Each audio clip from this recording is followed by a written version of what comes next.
my hair. Sumayaw muna tayo. Do you feel good today? Kasi ako, I feel good. Yes. Do you also feel good?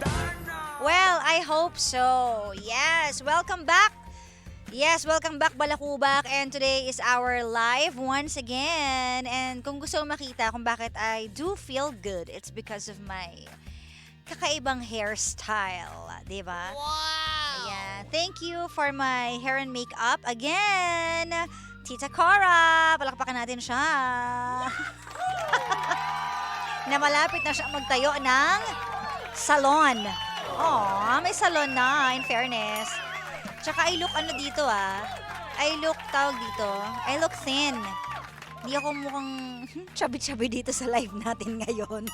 Bakit ganon? Parang ang payat ko dahil sa damit natin, no? Oo, I love my hairstyle. Oh, gusto niyo ba yon? Kung gusto niyo makita yung hairstyle natin at kaartehan ko, punta na po kayo sa live natin sa Energy FM 106.7. And please, like and share kapag nakita mo na ang live natin today. Live din po tayo sa ating fan page. That's DJ Kara. DJ space K-A-R-A. Kumustahin muna natin lahat ng mga nakatutok ngayon sa atin at mga nakikinig talaga. Ayan, hello po sa inyong lahat. Mga nakikinig sa radyo, nakikinig sa kanilang biyahe, nanonood sa ating Facebook Live. Hello, people of the Philippines. Hi, please like and share. Kapag shinare nyo to, meron kayong premyo. Mamaya ako sasabihin kung ano ang premyo na yan. Kaya dapat umabot tayo ng 1,000 live viewers ngayon. May ibibigay ako sa inyo. Oo, kung ano man yan, abangan mo na lang mamaya. Dali, kasi malay mo, ikaw yung manalo, di ba? Ikaw ang lucky sharer. Share na! Pero bago ang lahat, at bago ko nga pala makalimutan, syempre, konting paalala lang. Ayan, para sa mga tea lover out there. Ayan. O, sa mga nagtsatsaa, mahilig magtsaa. Ito ang para sa inyo. Syempre, hindi ako mapapagod na ipaalala to kasi para to sa ating kalusugan. Alam nyo ba na meron tayong MX3 tea with pandan? Naku, alam nyo ba na ang MX3 tea ay gawa sa dahon ng mangostina, hinaluan ng pandan para mas refreshing ang panlasa. Ang isang sachet po ng MX3 tea ay good for 1 liter of water, either hot or cold. At pwede rin pong dagdagan ng lemon or honey for added flavor para sa buong pamilya. Makakatulong din po ang tea para ma-detoxify o malinis ang ating katawan from any toxins. Ayan. For any inquiries, visit their website at mx3ph.com or call the hotline 0918-8888-693. Yan ang dapat mong hindi kinakalimutan, di ba? Napaka-importante niya na kung magtsatsaa ka, syempre yung masarap na at nakakatulong pa sa ating kalusugan. Syempre gusto natin healthy na tayo lagi. As we grow older, ang dami na kasing pumapasok ng mga sakit-sakit sa atin. Aminin natin, di ba? Sabi nila pagsapit mo daw ng 30, dyan na daw mag-uumpisa. Mag-uumpisa, kailangan mag-check sa katawan mo, eat healthy diet, ganyan. Marami nang kailangan i-sacrifice din, lalo na yung puro sugar. O, naging doktor na po tayo ngayon, ano? Pero totoo naman, parang sa sasakyan, di ba? Sabi naman nila, sa sasakyan daw, after 5 years, dun mo daw kailangan na i-check na yan kasi dyan na daw naglalabasan yung mga sakit-sakit, maintenance na, ganun din sa katawan ng tao. Kailangan, may maintenance din tayo na tinatawag. Wow! Diba? O ayan. Hello po sa lahat ng mga nanonood dito sa ating live. Kumusta po kayong lahat dyan? Sana inasa mabuti kayong kalagayan. Ayan. At syempre gusto ko din batiin lahat ng mga may kaarawan ngayong araw na ito. Ayan. Hello po sa inyong lahat. Sana po ay makapag-celebrate kayo ng masaya, walang iniisip na problema. Diba? Malapit na ulit yung katapusan, wag ka mag-alala. Sweldo na ulit, dali. Alam ko na stress ka sa mga gastusin di ba? Yun ang pinakamahirap sa lahat yung hindi mo na enjoy yung yung kinikita mo, no? Pero bakit nga ganun yung adulting 101 natin? Ngayon parang lahat ng problema natin puro pambabudget, pakikisama sa kapwa, pagpaplano ng buhay mo, Ayan. Pero dati nung mga bata-bata pa lang tayo ang pinoproblema natin yung, paano kaya ako papayagan ni mama? Paano kaya ako sasama do'n sa mga classmate kong mag-outing? Kasi higpit-higpit ni mami. Si daddy naman maluwag pero si mami. Alam niyo yung mga gano'n, 'di ba? Yun lang yung pinoproblema natin before. Before yun ha. Pero ngayon, syempre iba na yung problema natin. Dati nga damit lang problema natin Tsaka pa nagsusuot tayo ng damit, yung pak na pak talaga yung kailangan mukha akong maganda sa lahat. Kailangan bonggang-bongga ako sa mga pictures, ganyan. Pero pansin nyo, habang tumatanda kayo, yung mga suot nyong damit, bahala na to, okay na to, nakachinelas lang ako, wala naman masyadong doon. Halos tamad na tamad ka na ring mag-ayos, 'di ba? Kasi bakit? Yung iniisip mo sa utak mo, hindi na yun tungkol sa pagdadamit, hindi na yun tungkol sa saan ka pupunta, saan ka gagala, hindi na yun Ang iniisip mo na lang, yung ano kayang health card ang maganda. 'Di ba? Ano kayang sugar ko ngayon? Ano kayang kakainin ko ngayon na pagkain na medyo healthy kasi yung mga sakit-sakit ko, yung kasukasuan ko, 'di ba? Ano kayang plano ko para sa mga bata at sa mga kapatid ko? Paano kaya tong renta? Paano kaya tong bayad ng kuryente? Paano kaya to liliit? Ano kayang pagtitipid ang gagawin ko? Ayan, yan na yung mga kailangan mong isipin, 'di ba? At kaya mahirap naman talaga ang adulting. 'Di ba? Habang patagal ng patagal, ang dami mo nang iniisip at yung mga iniisip mo mas mature na. Kumbaga nga sa pag-aartista, kung nung umpisa patwitams ka lang, habang tumatagal, more mature roles. Mature roles na ang kailangan mo. 'Di ba? Ganon din sa buhay ng tao, ang realidad ng buhay habang tumatagal, palalim ng palalim ang problema na kinakaharap natin. At kailangan mas maging matatag tayo para itawid natin yung mga yon. At sobrang daldal ko na, no? Wag na natin patagalin pa to. Eto na nga, i-share nyo na yan. Dali, live tayo ngayon sa Facebook Energy FM 106.7 o kaya naman DJ Cara. That's DJ Space K-A-R-A. So wag na natin patagalin pa ang ating story ngayong araw na ito. Ready ka na ba? Chillax ka lang dyan kasi ako ready na. Dito lang yan sa Sincerely Cara.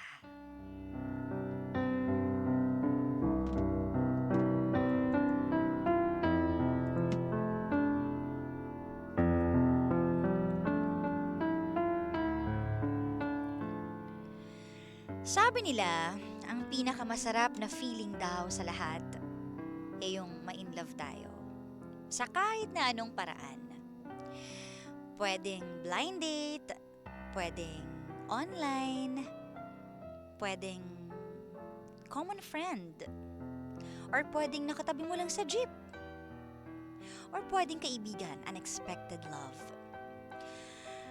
Maraming mga bagay ang pwedeng pagsimulan na pwede kang maging maligaya dahil na in love ka. Pero paano nga kaya kung yung taong kalandian mo noon ay kalandian na ngayon ng kapatid mo? Ito ang story ni Diane. Meron siyang sister na no boyfriend since birth.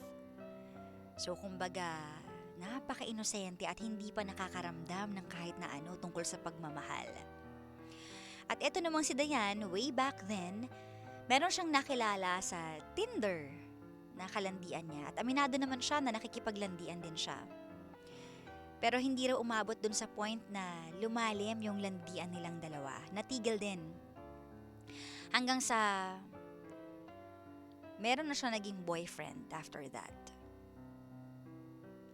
At ngayon na may boyfriend na siya, nalaman niya na yung kapatid pala niya ay kalandian na ngayon nung dati niyang kalandian. So ngayon, parang nag-worry siya na baka hindi naman seryosohin nung lalaki yung sister niya.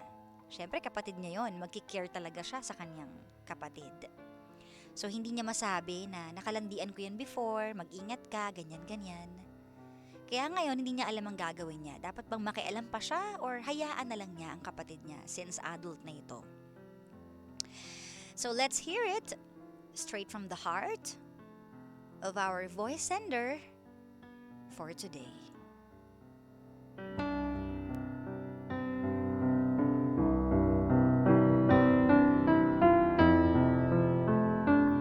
Hello po, DJ Kara. Itagan niyo na lang po ako sa pangalang Dayan. May ate po kasi akong NBSB or no boyfriend since birth. As in, never pa niya naranasang maligawan kahit maganda siya at sexy.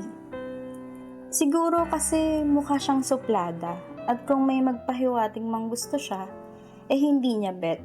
Kaya hindi niya ina-entertain, so walang ligawang nagaganap. Lately, nakikita ko na siyang laging nakangiti sa kausap niya at nilook forward na niyang maging boyfriend si Guy.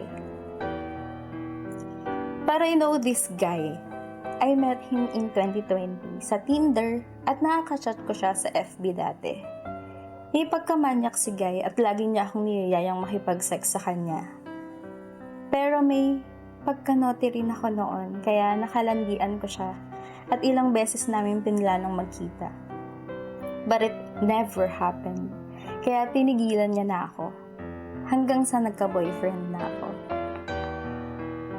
Mukhang professional si Guy at may itsura talaga. He's a professor, kaya akala ng ate ko matino siyang tao. Natatakot ako para sa kapatid ko dahil ayoko siyang masaktan. Natatakot din akong sabihin sa kanila na until now, chinachat ako ni Guy kasi hindi raw niya minamanyak yung ate ko. Dinedepensahan niya yung sarili niya dahil sa mga nangyayari dati. Mukhang professional si Guy at may itsura talaga. He's a professor, kaya akala ng ate ko matino siyang tao. Natatakot ako para sa kapatid ko dahil ayoko siyang masaktan. Natatakot din akong sabihin sa kanila na until now chinachat ako ni Guy kasi hindi raw niya minamanyak yung ate ko. Dinidepensahan niya yung sarili niya dahil sa mga nangyari dati. Sa totoo lang po, hindi ko alam kung paano i-approach sa ate, lalo na at parang gustong gusto na niya si Guy. I already warned him na kung hindi siya seryoso sa ate ko, wag na niyang subukang guluhin yung buhay niya. Lalo na at wala pa siyang experience sa pagpasok sa relationship. Maybe that will cause some trauma to her. I need some advice, DJ Kara. Hindi ko po alam paano ko sasabihin sa ate ko.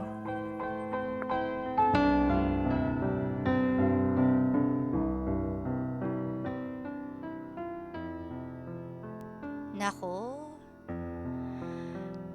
grabe naman yarn. Maliit nga talaga ang mundo, no? Napaka naman. Ang galing naman, no? Nagtagpo talaga sila nung kapatid mo, yung nakachat mo dun sa Tinder. But anyways, nangyayari naman talaga yan sa totoong buhay. So, basahin muna natin kung anong masasabi ng ating netizens dito sa ating Facebook Live. Malay nyo, nangyari din pala sa inyo yun, no? Oo, iisa kayo ng lalaking nakilala. Nangyayari din sa mga mag-best friend, di ba? So, ano kaya ang masasabi nyo? Dapat bang sabihin ni Dayan sa kapatid niya na nakalandian niya yung lalaking yun? Or itago na lang niya sa hukay forever and ever? O sige. Sabi dito, tell the truth to your sister. Kung concerned ka sa kapatid mo talaga, be honest to her. Ikaw ang mag-protect sa kapatid mo, girl. Mengay. Ayan. Sharing is caring. Pero pagdating sa karelasyon, sharing should be non-negotiable. Lalo na kapag kapatid mo ang makahati mo sa lalaki. No, hindi yan possible na pwedeng pagtig-isahan, sabi ni Rocky. So parang, siguro sinasabi niya na advisean mo na yung kapatid mo na wag kasi it's a no-no. Wag mag-share ng iisang lalaki. Kahit it's all in the past naman kay Dayan kasi may boyfriend na si Dayan ngayon di ba? Sabihin mo na lang sa ate mo na kalandian mo dati yung lalaki na yan para para maiwasan na din niya. Hindi yan totoong nagmamahal sa ate mo kasi hanggang ngayon nagchat-chat pa siya sa'yo. Ay, oo nga naman Sabi ni Rovicel, bakit nga naman nag-chat pa sa'yo? Anong meron? Friends kayo? Ganon? Sige, basa pa tayo. Dapat sabihin mo na sa kanya ang totoo para din hindi mabiktima ang kapatid. Sabi ni Lizelle. Huwag kang matakot sabihin sa ate mo, mas masakit kung malalaman pa niya sa iba. Alam mo, pagkatao ng guy, tapos yung guy naman ginawa kayong barbecue. Tuhog lang ng tuhog. Ay, grabe naman yung barbecue. Oo nga naman, sabi ni Anna May. Kausapin mo ng mabuti yung ate mo para hindi siya mabiktima ni Guy kasi baka kung ano pa ang mangyari sa kanya at baka dumating pa sa point na may mangyari sa ate mo. Naku, nasa huli ang pagsisisi, ate.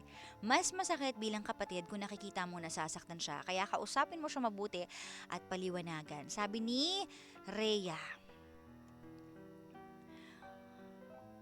To the caller, tell the truth to your ate. It will set you free and your ate can decide after. Oh, kumbaga, ilatag mo muna.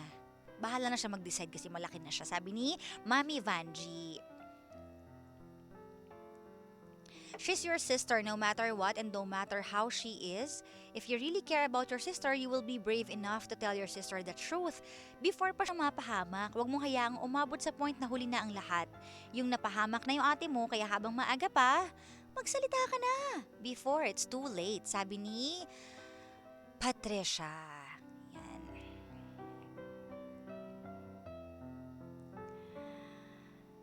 You have to warn your sister. Mas mabuti na yung nag-iingat, lalo na at NBSB ang ate mo. Sabi ni Chai. Sabihin mo sa kanya kung gusto mo hindi siya mapasok sa ganung klase ng tao. Kapatid mo siya at yan ang tama mong gawin. Sabi ni Elma. O, tell the truth daw. Halos lahat na sabi, tell the truth. Ayan. Sa mga nagpapabati po, sige po, babati po tayo later after nitong story na ito. Huwag po kayong mag-alala, mamaya may live pa tayo. Tell your sister na nakalandian mo yung lalaki at tigilan mo na rin yung girl. Sabi ni Rosie. Mami Rosie. Hay nako. Anyways, Dayan, ito naman ang masasabi ko sa'yo. Tama yung mga sinasabi nila sa Facebook Live natin na dapat talaga warningan mo. Warningan mo yung kapatid mo. 'Di ba? Kasi bilang kapatid, anong pwede mong gawin para sa kanya? 'Di ba? So, I think, 'di ba kapag magkapatid kayo, dapat close kayo. Pero kung hindi kayo close, mahihirapan ka talagang sabihin sa kanya ang lahat. Ganun yun eh. Kasi pag close kayo, wala kang pakialam kahit ma-hurt siya, basta iniingatan mo naman siya. Pero kapag medyo may gap kayo, ang hirap nga naman mag-open up. Lalo na pagdating sa lalaki. Yan ang pinakamahirap sa lahat, di ba? Kasi ayaw mo rin siyang ma-offend, ayaw mo rin siyang ma-hurt. Pero alam mo, ang pagsasabi ng totoo, mas nakakagaan ng kalooban yan eh. So para sa akin, yun ang talagang dapat mong gawin. Warningan mo siya and don't keep secrets. Kasi nga, baka mapahamak siya, kargo mo pa yun, sisino pa yung sarili mo. Sana pala sinabi ko na lang sa kanya. Pero hindi naman din tayo dapat mag-judge, di ba? Kasi hindi naman porket nag-Tinder si guy before at naglandian kayong dalawa, hindi na darating sa point na magseseryoso siya. Di ba? Aminin na natin. At one point in our lives, meron din tayong tinaglay na kalandian. Aminin natin yan. Iba-iba lang na level. May level 1, level 2, level 3. Yung iba ang kalandian lang chat-chat. Yung iba naman nakikipag-textmate. Yung iba naman meet-meet lang hanggang dun lang. Yung iba nakikipag-kissing sa mga bars. Iba-iba yan eh. Kasi when you're single, you're allowed to do it. Kasi single ka naman eh. Kahit anong gusto mong gawin sa buhay mo as long as di ka nanloloko. Kung mag-Tinder ka ano ngayon, kung dun mo naman mahahanap yon. And kung ginawa mo naman yon with a guy, pareho naman siguro kayong single noon. At ikaw din, aminado ka naman na nakapaglandian ka kasi single ka that time. So wag din naman natin siyang i-judge na, hindi, manloloko yan ngayon kasi naglandian kami before. Diba? Yun nga lang, nagkataon na kapatid mo na at may history ka kasi na niyaya ka nung guy agad na makipag-chok-chak chenis. Oh. So, syempre, kung ikaw game ka doon, if ever man pero sabi mo naman, di naman kayo natuloy. Yung kapatid mo, syempre, kailangan mo siyang ingatan kasi no boyfriend since birth siya. Malaki din ang possibility na baka mamaya, yun lang ang habol ni Guy. It's 50-50, you'll never know kasi hindi tayo pwede mag-judge ng tao based lang doon sa chat. Pero ibig sabihin nun, it's possible. Kung nagawa niya sa'yo, baka it's possible din na pwede niyang gawin dun sa sister mo. So, ang kailangan mo talagang gawin ngayon is a warning. Sabihin mo yung napagdaanan mo, yung before, o ingat-ingat ka dyan, te ha. Yung ganun ba? Baka mamaya, may mangyari agad sa inyo, hindi pa naman kayo, o kaya naman, hindi pala niya kakaririn. Tsaka, eto pa, bakit kayo magka-chat? May boyfriend ka, di ba? Bakit kayo magka-chat ng lalaki? Kung ang reason mo naman kaya ka nakikipag-chat sa lalaki is to warn him, sana hanggang doon lang talaga yon. Kasi hindi rin maganda na nakakausap mo pa rin siya habang nakakausap din siya ng sister mo. And mahirap talaga magtago ng sikreto. Pag sinabi mo na sa kanya yon, sa sister mo, na warningan mo na siya, nasabi mo na history nyo, nasa sa kanya na yon. At least ikaw, wala ka ng burden sa sarili mo. Kung ano man ang gawin niya sa buhay niya, kung maglandian man sila, nasabi mo na bahala na siya doon. May sarili na siyang isip, may sarili na siyang desisyon. After hearing that, siguro makakapag-decide naman siya on her own. At least may warning. And don't keep secrets. Magkapatid kayo, magkadugo kayo. Dapat pinoproteksyonan mo siya. Keeping secrets from someone is no different than lying to them. It's still dishonest. So magsabi ka na lang ng totoo and share it with your sister. If you truly care for someone, you make an effort, not an excuse. Sincerely, Kara.